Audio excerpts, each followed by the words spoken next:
Google খুলে দেখেন ওই 1 কোটি মতন লোক বাস করে, বেশিরভাগ হচ্ছে বৌদ্ধ। 2001 সালের জনগণনায় কম্বোডিয়াতে মুসলমান মাত্র 7,30,000। 7,30,000 সব বৌদ্ধ। বৌদ্ধরা কিছুই খায় না, না ডিম খায়, না মুরগি খায়, না ভেড়া খায়, না ছাগল খায়, না উট খায়। আর আমরা উট পর্যন্ত আর গলা হাতে না পেলে মোয়ে চড়ে জবাই করার চেষ্টা করি আমরা উটকে। তাই তারা স্লোগান দিল 2005-এ এসে কম্বোডিয়ার মাটিতে, কোরআন দেখলে পুড়াও, মসজিদ দেখলে গুড়িয়ে দাও, মুসলমান দেখলে পারে কেটে শেষ করো। তাই হতে লাগলো। একজন মুসলিম জননী, তার নাম সাবিয়া, সাদিয়া, এর মেয়ের নাম তো সাদিয়া, সাবিয়া ও দিয়ে ব্রিটিশ রিফিউজি ক্যাম্পে ছিলেন। 2010 সালের জানুয়ারি মাসে তার উপর একটা লেখা বেরিয়েছে, একজন ব্রিটিশ সাংবাদিক লিখেছেন। সাবিয়াকে জিজ্ঞাসা করছেন যে তুমি কেন এই রিফিউজি ক্যাম্পে? তো বলছেন যে 2005 সালে যখন কম্বোডিয়াতে দাঙ্গা হলো, মুসলমান দেখলেই মারো, তা আমাদের বাড়িতে কোনো পুরুষ ছিল না, সেই সময় কোনো পুরুষ নাই। তাই আওয়াজ শোনার পর আমি ঘরে ঢুকে গেলাম। আমার কোলে 6 মাসের শিশু বাচ্চা, 6 মাসের। এক রাত্রি পার হলো, পরের দিন পার হলো, পরের রাত্রি পার হলো, পরের দিন পার হলো, পরের রাত্রে আর বাচ্চাকে নিয়ে লুকিয়ে থাকা অসম্ভব হলো। আশেপাশে সব গুলির আওয়াজ, চিৎকারের আওয়াজ, কান্নার আওয়াজ। আমি ঘরের ভিতরে লুকাইতো। কেন এবার সম্ভব হলো না গোপন থাকা? যে কচি বাচ্চা, আমি যেহেতু খাইনি, তা আমার স্তনে দুধ নাই, বাচ্চা দুধ টানলে আর দুধ পাচ্ছে না, তাই বাচ্চা কেঁদে কেঁদে উঠছে। আমি মনে করলাম বাচ্চা যখন কান্না করছেই, ধরা যখন পড়বই, বেরিয়ে যাই ভালো, রান্না করে অন্তত কিছু খাই, শিশু খেলে আমি খেলে শিশু দুধ পাবে। তাই মা সাবিয়া বলছেন রাত্রে উঠে আমি রান্না করা শুরু করলাম। দেখলাম 4 জন মিলিটারি সশস্ত্র তারা এলো, সার্বিয়ান মিলিটারি সশস্ত্র তারা এলো, এসে আমাকে জিজ্ঞাসা করছে, এই কি রান্না করছো? তো বললাম ভেজিটেবল রান্না করছি স্যার, সবজি। বলে তোমরা মুসলমান না, সবজি খাও? দাঁড়াও তোমাকে গোশত নিয়ে এসে দিচ্ছি। বলে 4 জনাই চলে গেল। সাবিয়া বলছেন, সাংবাদিকদেরকে বলেছেন, ব্রিটিশ পত্রিকাতে, ইন্ডিপেন্ডেন্স পত্রিকার নাম, তাতে লিখছেন সাংবাদিক জি সাবিয়া বলছেন যে আমার মনে মনে হলো যারা আমাদের স্বামী কেড়ে নিয়েছে, এলাকার লোক কেড়ে নিয়েছে, তারা আমরা কি ভালো খেতে ভালোবাসি সেই খাবারটা নিয়ে এসে দিবে, হতে পারে না। তাই মনে মনে দোয়া করছি, আল্লাহ হয়তো কুকুর নাইলে শুয়োর নাইলে মানুষের, মরা মানুষের গোশত নিয়ে এসে বলবে খা, জোর করে খাওয়াবে। আল্লাহ মরার আগে অন্তত এই হারাম খাওয়া থেকে বাঁচাও, এ মনে মনে প্রার্থনা করছি। ইত্য বছরে দেখলাম আবার ওই 4 জন চলে এলো। দেখছি তাদের হাতে কিছুই নাই, ব্যাগ নাই, ক্যারি নাই, কোনো জিনিস নাই। তা আমি রান্না করছি, আমার কলিজার টুকরা 6 মাসের বাচ্চাটার কি মনে হলো আমার বুকের সঙ্গে একবারে চিপকে গেল। বাচ্চাদের কাছে সবচেয়ে নিরাপদ আশ্রয় হচ্ছে মাতৃকোল। ওরা 2-1 পাক ঘুরে, বাজ পাখি যেমন শিকারের উপর ঝাঁপিয়ে পড়ে, তেমনি বিদ্যুৎ গতিতে ঝাপটা দিয়ে আমার কোল থেকে তারা বাচ্চাটা কেড়ে নিল। একজন মা, যারা মায়েরা শুনছেন, আজ ইচ্ছাকৃত পর্দা করছেন না, কোরআন পড়ছেন না, নামাজ পড়ছেন না, পৃথিবীতে মায়েদের হাল কি হয়েছে শুনুন। 2-1টা বলছি, সাম আপ দেন। প্যারা হাজির বুজুর্গ দোস্ত রাজিজ, মা সাবিয়া বলছেন আমার কোল থেকে জোর করে কেড়ে নিল। বাচ্চা একবারে দম আটকে যায়, এরকম চিৎকার করে কান্না করে উঠল।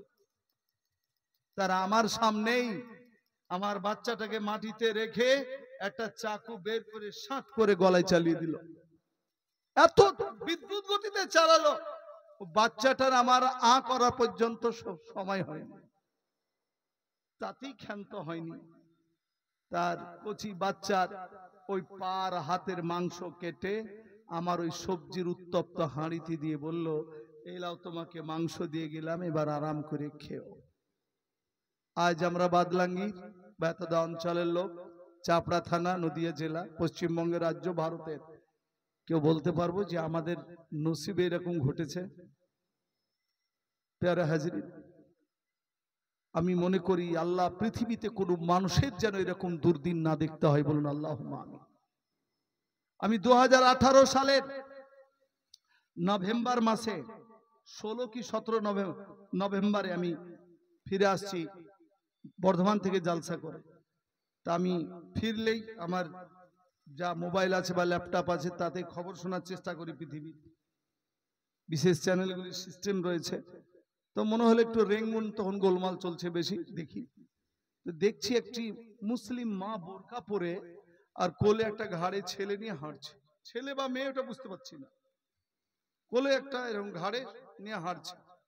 কি ব্যাপার দেখি,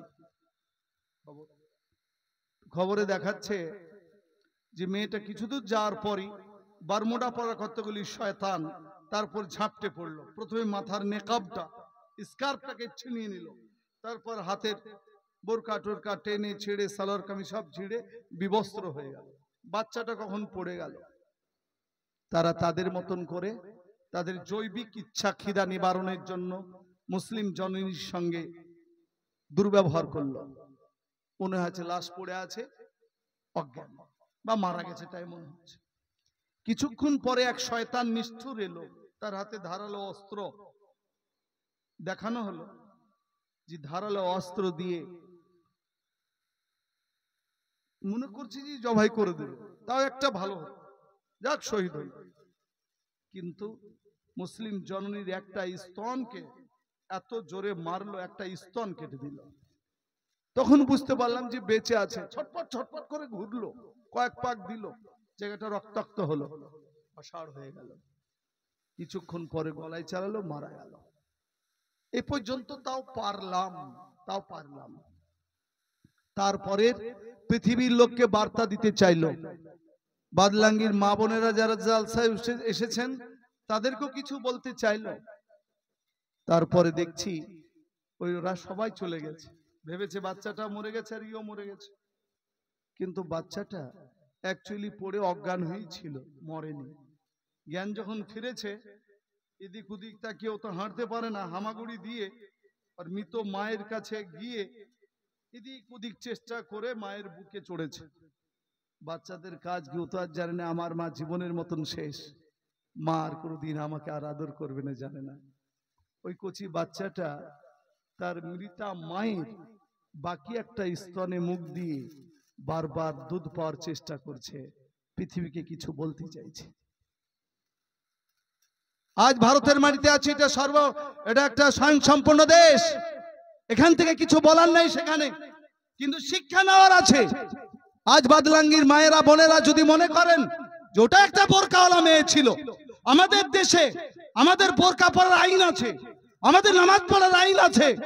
মা তোমার পাশে, বোন তোমার পাশে আমরা দাঁড়াতে পারিনি, কিন্তু তুমি একজন বোরকাওয়ালা মেয়ে ছিলে, তোমার স্মৃতিতেই আমরা এতটা অঞ্চলের মেয়েরা আমরা বোরকা হয়ে গেল, বোরকাওয়ালা হলাম। প্রতিবাদ এটা দিয়েই হতো, স্মৃতি তার এটা দিয়েই বাঁচত। কিন্তু আমাদের মায়েরা এখন শিক্ষা নেননি। মাথায় রাখবেন, যেখানেই যেই রক্তপাত হয়েছে, যেখানেই দাঙ্গা হয়েছে, মানুষ মানুষকে হত্যা করেছে, সেখানে সর্বপ্রথম সব টার্গেট হয়েছে আমাদের সমাজের মা বোনেরা। তাই আমরা এখন আপনাদের কাছে খাওয়া দাওয়া করি, যেখানেই দোয়া হয় প্রাণ খুলে দোয়া করতে চাই, আল্লাহ তুমি আমাদের মা বোন মেয়েদের ইজ্জতকে হেফাজত করো, বলুন আল্লাহুম্মা আমিন। যেখানে বলুন এই ঘটনা, প্যারে হাজিরিন। তাই বলে ভারতে কিছু ঘটেনি তা নয়, বা তার নজির জি নাই আমাদের কাছে তা নয়, হাজারো নজির আছে। তবুও কম্পারেটিভলি বলছি ভালো আছে। না হলে রোজার মাস 14 বছর কোরআনের হাফেজ, তার নাম জুনাইদ, পেপারও এসেছিল, ইয়াং সমাজ পড়েছেন হয়তো। 14 বছর বয়স, মাদ্রাসা হেফজ করে প্রথম তারাবি খতম শুনিয়েছে। 27-এ খতম হয়ে গেছে, বাড়ি গেছে। মাকে বলেছে, তার একটা ভাইকে সাথে নিয়েছে, ওর ওপর কাঠটাকে দিয়ে বলেছে বাড়ি হরিয়ানা কিন্তু দিল্লির কাছাকাছি, জি দিল্লিতে বাজার করব। বাজার টাজার করে ট্রেনে ফিরছে ইফতারের আগে। প্রথমে তার মাথার একজনের টুপিটা নিয়েছে, টুপিটা কেড়ে নিয়ে পায়ে দল্লাচ্ছে, দেখবেন যে লোকটা নামাজ পড়ে না তার সামনেও আমার মাথার টুপিটাকে নিয়ে কেউ কেড়ে চাপড়ায় 10 লাখ তো সহ্য করবে কি? যে লোকটা বেনামাজি মুসলিম কিন্তু তার ভিতরে যে সুপ্ত ঈমান রয়েছে তার জন্য কাউকে বেঈমান বলতে নাই। বেঈমান বলে গালি দিতে নেই কাউকে, এই বেঈমান বলতে নেই। আপনি পরীক্ষা করে নিয়ে কোরআনকে কেমন শ্রদ্ধা করে। ডাকাত আপনার সমাজের হতে পারে, বেনামাজি মাতাল হতে পারে, কিন্তু আল্লাহ না করুক তার সামনে কোরআনে কেউ পা দিয়ে দাঁড়িয়ে যাক তো ওর বাড়ির গরম আলুটা অর্থাৎ সকেট বমটা ওর উপরে নিয়ে ফেলবে। যে নামাজ না পড়তে পারি, কোরআন না পড়তে পারি, তাই বলে কি চুরি পরে নিয়েছে হাতে যে রাজ সড়কে কোরআনে পা দিয়ে দাঁড়াবি? এটা এখন আমাদের ঈমান আছে না নাই বলুন? এটা আমাদের সমাজে তো ছেলে মানুষ হাফিজে কোরআন তার ভিতর টকবক করছে, টুপিটা কেড়ে পায়ে দল্লাচ্ছে, তাও সহে নিয়ে টুপিতে নিয়ে আবার চেষ্টা করছে ঝেড়ে ঝুড়ে মাথার পরার। এক থাপ্পড় দু থাপ্পড় ভাবছে এখানে এরা মারছে তাই এদিকে চলে যায় বয়স্ক লোকগুলি চুপো, এই মেরো না, কেন মারছে না বলে, এ বাবা তুমি আমাদের পাশে বসো আমরা দেখছি না বলে, বরঞ্চ আবার ঠেলে দিচ্ছে যারা অত্যাচারী তাদের দিকে ধাক্কা দিয়ে ফেলছে যেন তারা আরো মারে। শুধু মারাতে কিল থাপ্পড়ে থাকলো না, তার যে ভাইটা ছিল দূরে তার কাছে আসতেই পারছে না, এত জাম করেছে, ফোন করেছে তার বড় ভাই আশফাককে। ভাইয়ের মতন রক্তের কাছের কেউ হয় না। কোরআনের থিওরি বলছি, বাপ মা হচ্ছে সম্মানের, সবচাইতে কাছের সম্পর্ক হচ্ছে ভাই বোন সহোদর। কোরআনের এটা কোনদিন ওয়াজ করব তো বড় ভাই আশফাক যেমনি শুনতে পেয়েছে যে আমার ছোট ভাই হাফিজে কোরআন বিপদে পড়েছে, তার মতন বিদ্যুৎ গতিতে এসেছে তার স্টেশনে যেখানে নামবে, যে স্টেশনে নামার কথা, দেখলো না এই ডাব্বাটা যেটা লোকেশন দিয়েছিল ভাই সে ডাব্বাটা টোটালি বন্ধ, ওখানে কোনো প্যাসেঞ্জার নামলো না, মানে নামতে দিল না। আশফাক ট্রেনটাই ধরে নিল ভিতর দিয়ে, আজকাল ভিতর দিয়ে সব ডাব্বায় যাওয়া যায়, ভিতর গিয়ে দেখছে যে ভাই রক্তাক্ত পড়ে আছে, মানে চাকু মেরেছে। 14 বছরের ছেলে কি অপরাধ করেছে? 14 বছরের ছেলে চাকুই আক্রান্ত হয়ে রক্তাক্ত হয়ে পড়ে আছে। পরের স্টেশনে যখন নামলো আশফাক আজও বলে যে মনে পড়লে আমি অজ্ঞান হয়ে যাই যে আমার ওই ছোট্ট ভাইটা, তাকে যখন নিয়ে নামলাম স্টেশনে তো ভাই তো আর কথা বলতে পারছে না, রক্ত শেষ হয়ে গেছে, আমি চিৎকার করে আওয়াজ দিচ্ছি যে কেউ এক বোতল পানি দেন, কেউ এক গ্লাস পানি দেন, কেউ দেয়, কেউ এগিয়ে আসেনি। তো আশফাক বলছেন যে আমার কোলেই ইফতারের পূর্বে আমার ভাই মৃত্যুর কোলে ঢলে গেল, আল্লাহ তাকে শহীদের মর্যাদা দান করুন, বলুন আল্লাহুম্মা আমিন। মোদিজি আমরা এটা ভালোই জানি যার ছেলে মেয়ে নাই সে মায়া মমতা বুঝবে না, এই কথাটা যদি খ্রিস্টানেরাও শোনে, হিন্দু ভাইরাও শোনে, তারা যদি ছেলে মেয়ের মা বাপ হয় তাদের হৃদয়ে নাড়া দেবে, কিন্তু মোদিজিদের নাড়া দেয়নি, শুভেন্দু অধিকারীর নাড়া দেয়নি, কারণ তারা ছেলে মেয়ের বাপ নয়, মা নয়, নাড়া দেয়নি। বরঞ্চ দেখা গেল আমাদের জমিয়তের টিম তার বাড়ি পৌঁছালো, এসপির কাছে যে রিপোর্ট দেওয়া হলো, বললো হ্যাঁ যারা অপরাধী তাদের নিশ্চয় শাস্তি দিব। ধরাও পড়লো 5 জন, 1 মাসের মধ্যে ধরা পড়লো, কিন্তু 1 মাস জেলে থাকার পরই আবার ছাড়া পেয়ে গেল। যেই রক্ষক তারাই যদি ভক্ষক হয়, 1 মাস পরই মার্ডার কেসের আসামি, রক্তাক্ত তার দেহ সবকিছু পাওয়া গেছিল, সাক্ষী পাওয়া গেছিল, কিন্তু 1 মাসের মধ্যেই ছাড়া। এ অত্যাচারীর সম্মুখীন হতে হয়েছে, তার জন্য বিচারও চলছে। দোয়া করবেন আল্লাহ যেন প্রকৃত অপরাধীদের ফাঁসি হয়, আমরা যেন শাস্তি দেখতে পাই, বলুন আল্লাহ। প্যারা হাজিনি বুজুর্গ দোস্ত রাজিজ, দিল্লি শহরে 2022 সালে দিল্লি শহরে আমি মাঝে মাঝে বছরে 3-4 বার যাওয়া হয় দিল্লি, তো আমার সেই সময়তেই গেছি। 1 মাস পরই কারির নাম হচ্ছে ওয়েস, দারুণ ভালো কারি, 33 বছর বয়স, মোবাইলের চার্জার চুরি করেছে একটা দোকান থেকে, এই বাহানায় তাকে পিটাতে লাগলো। যখন মাটিতে পড়ে গেল, রেকর্ডিং এ দেখেছি, মাটিতে যখন পড়লো তখন মুখ দেখতে পাচ্ছি না, একজনের পরনে নিচে পায়ে ভারী বুট রয়েছে, বুট পরে আছে শক্ত, এত জোরে দুটো লাথি মারলো গালে, তারপর কারি ওয়েস স্থির হয়ে নীরব হয়ে শেষ। তার যখন পোস্টমর্টম হলো, পোস্টমর্টম রিপোর্ট কারা লেখে? দেখেন মেরেছে ধরলাম গুন্ডারা, কিন্তু ডাক্তারি তার গুন্ডারা করছে না, ওরা তো সুশিক্ষিত। কিন্তু পোস্টমর্টম রিপোর্ট দিচ্ছে যে কারি ওয়েস মারা গেছে হার্ট অ্যাটাক হয়ে, তার গায়ে কোনো মারের আঘাত ছিল না। চিন্তা করুন। ওই জন্য আল্লামা ইকবাল দেশভাগের ক্ষেত্রে তিনি পাকিস্তান পন্থী ছিলেন, আমরা তার সাথ দিইনি, দেওয়ার কথাই নয়। কিন্তু আল্লামা ইকবাল স্পেন গেছিলেন, স্পেনের প্রাচীন নাম হচ্ছে, জিওগ্রাফি খুঁজলে পাবেন, আন্দালুস। সেই স্পেন থেকে ফিরে এসে লিখেছিলেন, আয়ে हिंदुस्तान के मुसलमानों, उलमा को समझो और उलमा के साथ तो इनकी बात मानो। উনি বলেছিলেন, এই ভারতীয় মুসলমানেরা, তোমরা আলেম ওলামাদের সাথ দেবে, সঙ্গ দেবে, আলেম ওলামারা তোমাদেরকে যা আদেশ নিষেধ করবে সেটা তোমরা মেনে চলবে।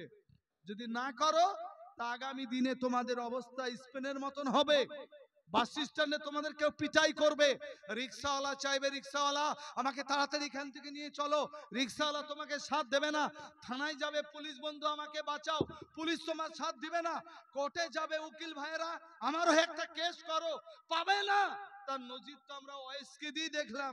ডাক্তার বাবু লিখলেন কোনো গায়ে মারের আঘাত ছিল না, আর হার্ট অ্যাটাক হয়ে মারা গেছে। বলুন শাস্তি কি হবে? কাজী ভারতের মাটিতে ঘটছে না তা নয়, কিন্তু আমি কম্পারেটিভলি একটু সচেতনতার সঙ্গে আপনাদের বিবেককে একটু ইশারা ইঙ্গিত অন্য কথা বলে বুঝাতে চাইছি যে এখন আমরা ভারতের মাটিতে ভালো আছি, কিন্তু এই ভালো থাকার জন্য আপনাদের আমাদের কিন্তু এখন চোখ কান খোলা থাকতে হবে, সচেতনতা বাড়াতে হবে।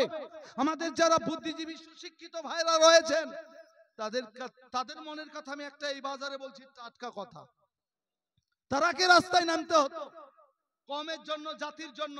আমরা যেমনি রাস্তায় নামবো, আমাদের জন্য মৌলবাদী বলা সহজ, আমাদেরকে টেররিস্ট বলা সহজ, গোঁড়া বলা সহজ, আমাদেরকে পাকিস্তানি চর বলাটা সহজ। কিন্তু আপনার এমএসসি এমকম 2002 সালে মুসলমান বিএ পাস সংখ্যা ছিল 100টাতে মাত্র 3টে। এখন 100টা বিএ পাস ছেলে পশ্চিমবঙ্গে 16.5টা হচ্ছে মুসলিম বিএ পাস। আপনাদের সংখ্যা কম নয়। এখন 2010 সালে মুসলিম অধ্যাপক ছিল 50টা, এখন মুসলিম অধ্যাপক হচ্ছে 700টা। আপনাদের সংখ্যা কম নয়। ডাক্তারিতে 50% মুসলিম ডাক্তার এখন পশ্চিমবঙ্গের মধ্যে। আপনারা শিক্ষিত, আপনারা আসুন, আপনারা নামুন। আপনাদের ভবিষ্যৎ নষ্ট করার চেষ্টা করা হচ্ছে, তার নজির আপনাদেরকে বলছি। আমি আপনাদের বয়স্ক মুরব্বী দিনদার লোকদের কাছ থেকে সরে গিয়ে 5 মিনিটের জন্য আপনাদের অনুরোধ করছি, আমি জেনারেল কথা বলবো, জেনারেল শিক্ষিত লোকদের জন্য। আপনারাকে কেন রাস্তায় নামতে হবে? কেন আমরা নয়? আপনারা আলাদা করুন, কলকাতা চলুন, আপনারা কৃষ্ণনগরে ডাকুন, কেন? দেখেন, ওবিসি ক্যাটাগরিতে আছে ওবিসি এ আর OBC B, other backward caste certificate. সাসার কমিশন বলে গেছে এরই মাধ্যমে এদেরকে কিছু চাকরি দেন। 2010 সালের পর থেকে ওবিসি এ ক্যাটাগরিতে 10% মুসলমান রিজার্ভ। আচ্ছা, লাইট কেন বলছে? হ্যাঁ, এখানে তো আমি আর সাউন্ড পাচ্ছি না, আমার তো 12 বাজে যাবে। কি হলো মাইক? আচ্ছা, ওনাকে শুনুন, মাইক ম্যান, এরা কি করতে হবে? এভারসিস লন্ডন পাসকো দেন আর ছাড়াতে পারবে না। ওরা কি শান্ত মস্তিষ্কে সারাক, হলে ভালো, না হলেও ভালো, কি করবেন? বিরাট রোগ, যে সে দাঁড়াতে হবে না, আর আমাদের 12 বাজবে।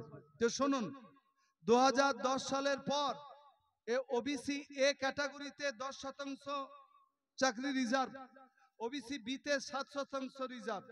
100টা ডাক্তার হলে 10টা ডাক্তার মুসলমান হবেই, জেনারেল ক্যাটাগরিতেও হবে। 100টা বিডিও হলে 10টা বিডিও মুসলমান হবেই।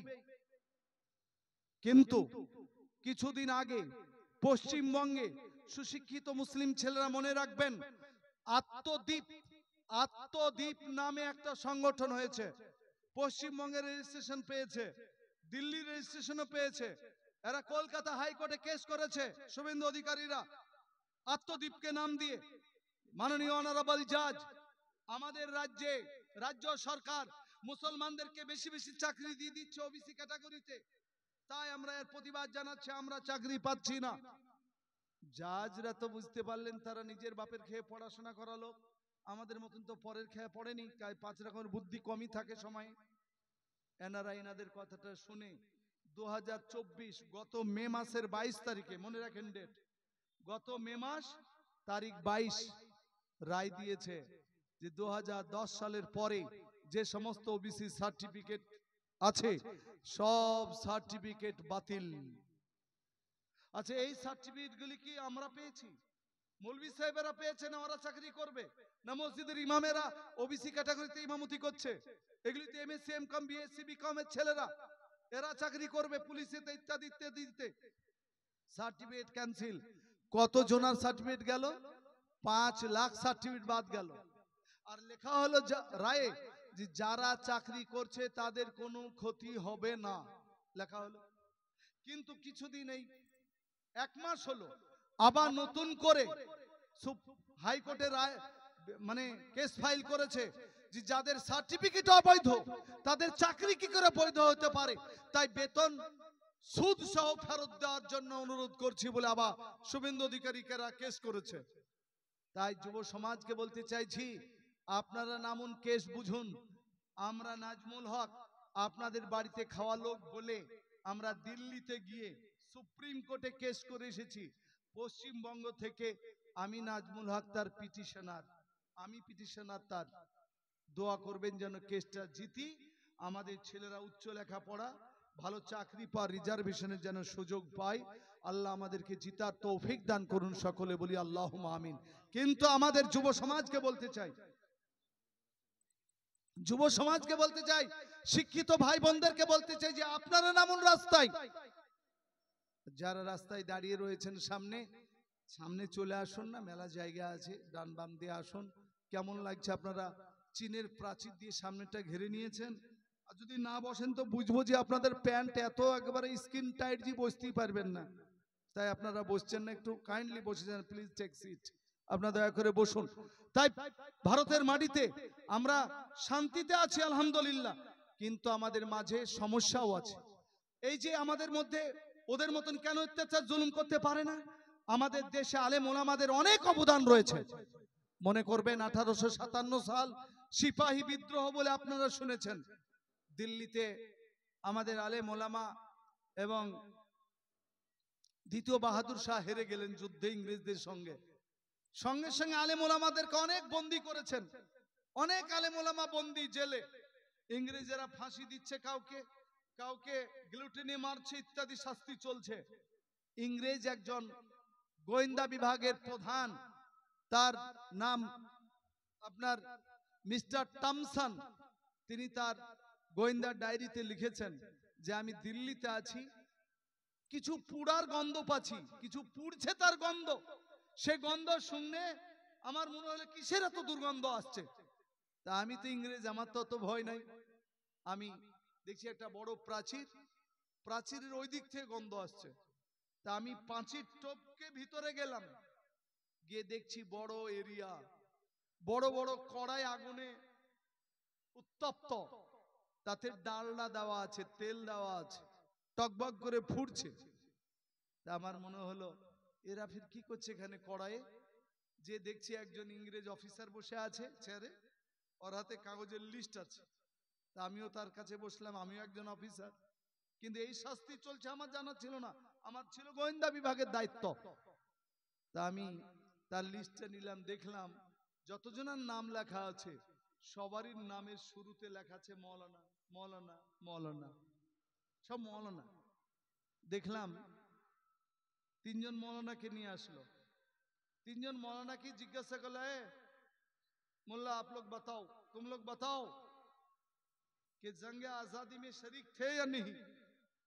ওই ইংরেজ অফিসার জিজ্ঞাসা করলো যে সিপাহী বিদ্রোহে ইংরেজদের বিরুদ্ধে লড়েছো না লড়নি? তো মৌলানা 3 জনাই মাথা হিলিয়ে বললো যে হ্যাঁ লড়েছি। তো লড়েছো? বলে হ্যাঁ। ভালো করে বুঝে লড়েছো? বলে হ্যাঁ লড়েছি। সঙ্গে সঙ্গে ওদের গায়ের জামাটা খুলে নেওয়া হলো, আলখাল্লা জামা খুলে নেওয়া হলে ওই মৌলানাগুলির হাত পা বেঁধে উত্তপ্ত কড়াইয়ে ডালডা টকবক করছে, ওতে ছেড়ে দেওয়া হলো, মিনিটের মধ্যেই শেষ। এইভাবে মারা হচ্ছে। তো একজন মৌলানাকে নিয়ে এলো, তার নাম আহমদ আলী গুজরাটি, আহমদাবাদে। বাড়ি।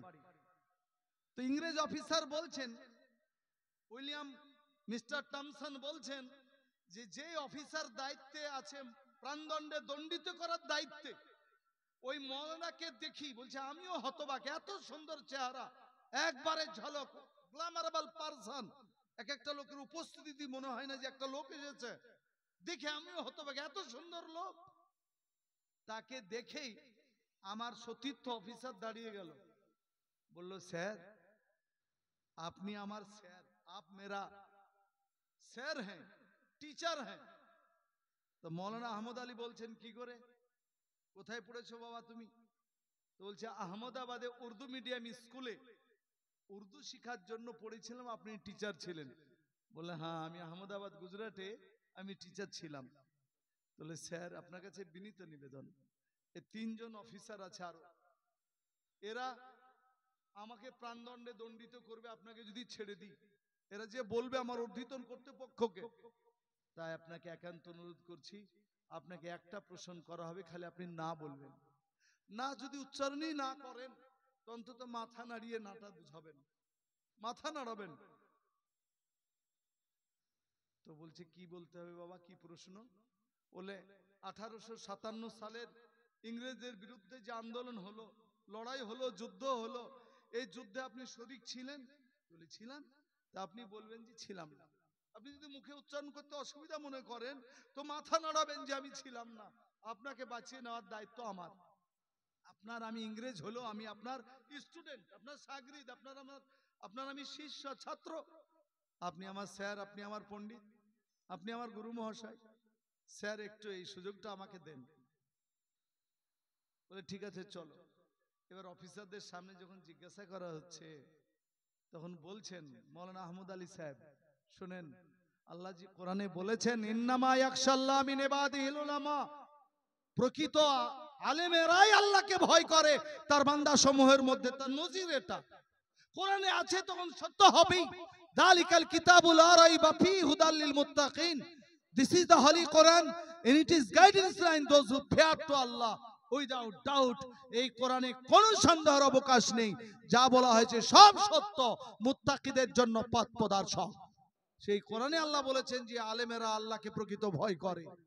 মৌলানা আহমদ আলী 1857 সালে সিপাহী বিদ্রোহের পরে দিল্লি প্রাণদণ্ডে দণ্ডিত হবেন, তেলে পুড়িয়ে, টকবক করা তেলে পুড়িয়ে দেওয়া হবে। সেইখানে দাঁড়িয়েও তিনাকে যখন জিজ্ঞাসা করা হচ্ছে যে আপনি ইংরেজদের বিরুদ্ধে লড়াই করেছিলেন না করেন নাই বলুন, তো উনি বলছেন বেটা तुमने कहा कि एक बार कम से कम एक बार मैं झूठ बोलूं, তাই আমি বলছি যদি একবার জীবনে মিথ্যা বলে বেঁচে যাই তো কাল কিয়ামতে নবীর উম্মত হিসাবে আমার নামটা কেটে দেওয়া হবে। তাই আমি পরকালে লজ্জিত হয়ে উঠতে রাজি নই।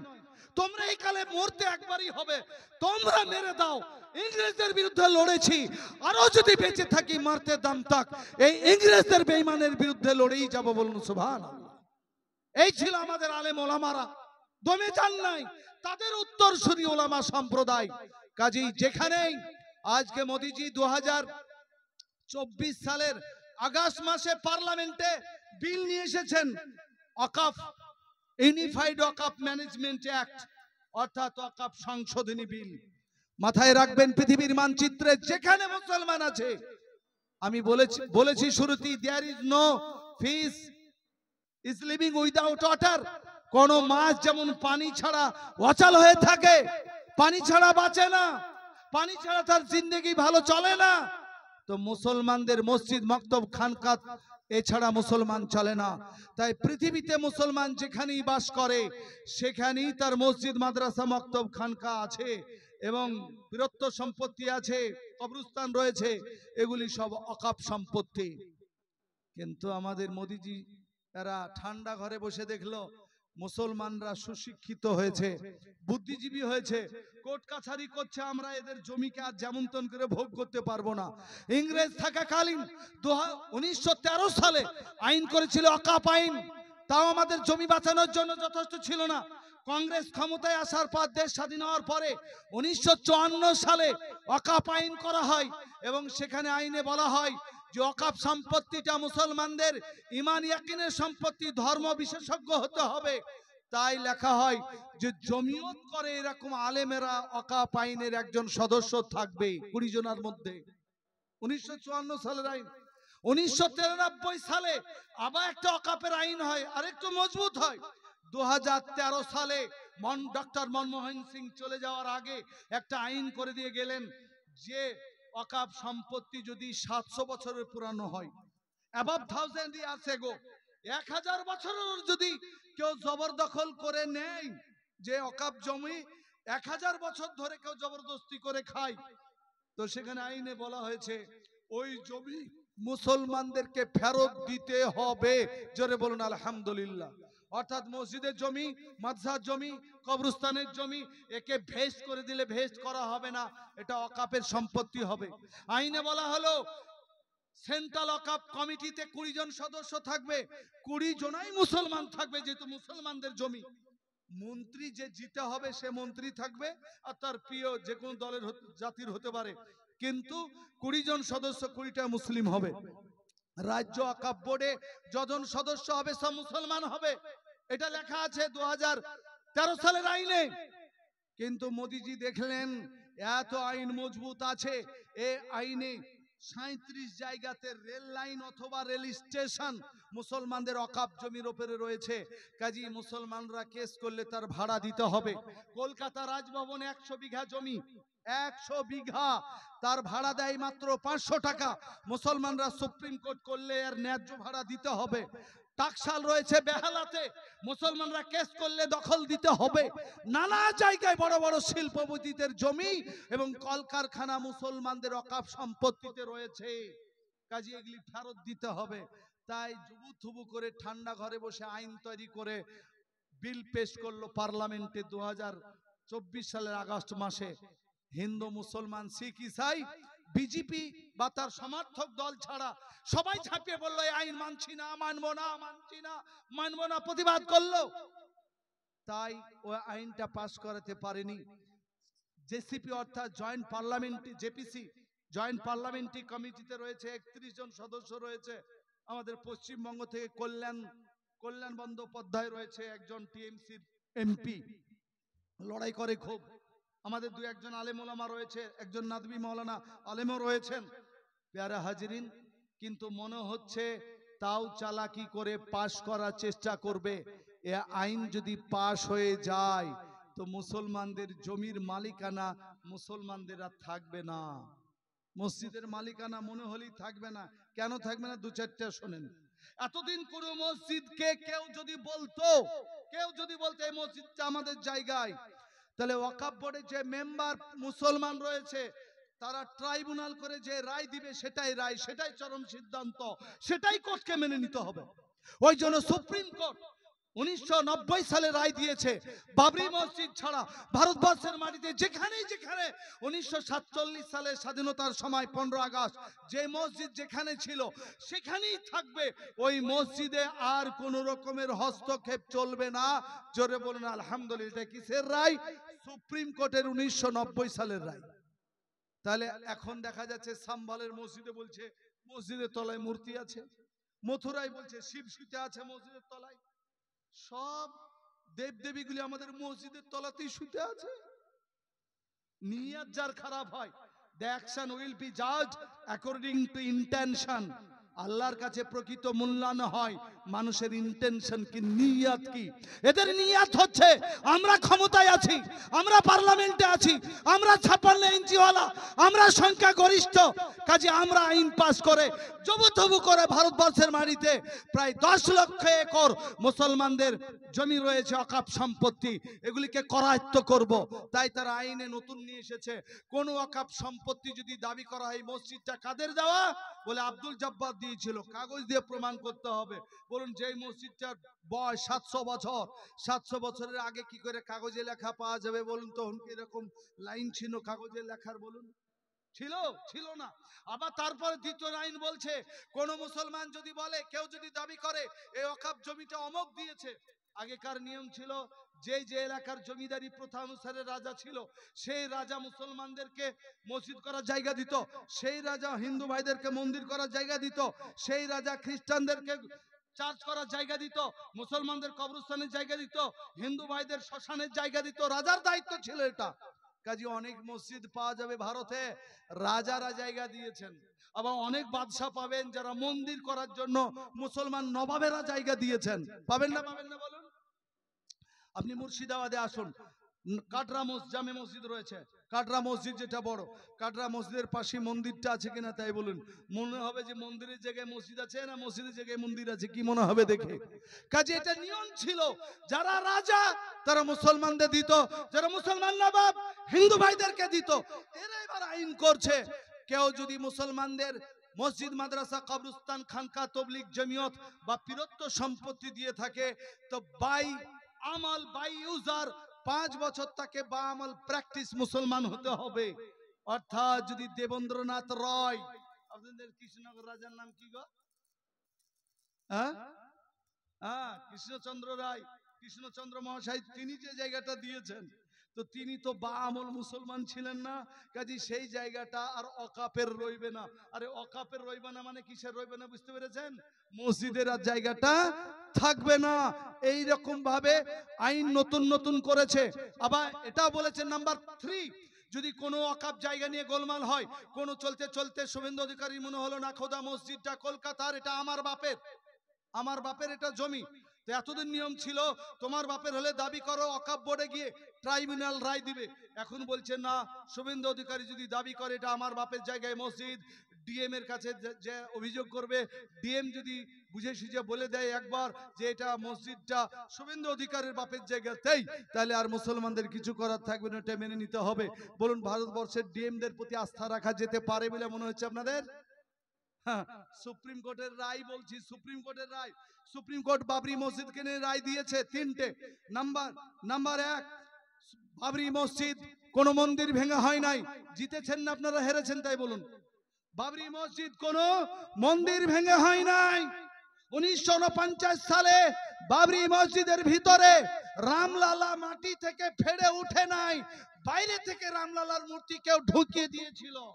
নাম্বার 3, এটা সুপ্রিম কোর্ট রায় দিয়েছে যে ওরা বলে যে রামলালা প্রকাট হুয়া হ্যায়, প্রকাট মানে নিজে নিজে মাটি ফেড়ে উঠেছে রামলালা। অতই পাগলা, রামলালা মাটি ফেড়ে উঠলো আর বাবরের মসজিদ করাটা ঠেকাতে পারলো না। প্যারা হাজিরিন, কাজী সুপ্রিম কোর্ট লিখেছে রামলালা প্রকাট হয় নাই, কেউ ঢুকিয়েছিল। নাম্বার 3, 1992 সালে 6 ডিসেম্বর বাবরি মসজিদ যেটা ভাঙা হয়েছে, ওটা ইল্লিগাল অফেন্স হয়েছে, অবৈধ কাজ হয়েছে, পানিশেবল অফেন্স, শাস্তিযোগ্য অপরাধ। তাহলে 3টা রায়ে জিতলেন। কিন্তু ভারতবর্ষের ইমোশনালের দিকে তাকিয়ে বাবরি মসজিদের জায়গাটা রাম মন্দিরকে দিয়ে দেওয়া হলো মন্দির করার জন্য। এটাতে আপনারা হারলেন না হারিয়ে দেওয়া হলো, সেটা আপনারা বুঝবেন ভালো করে।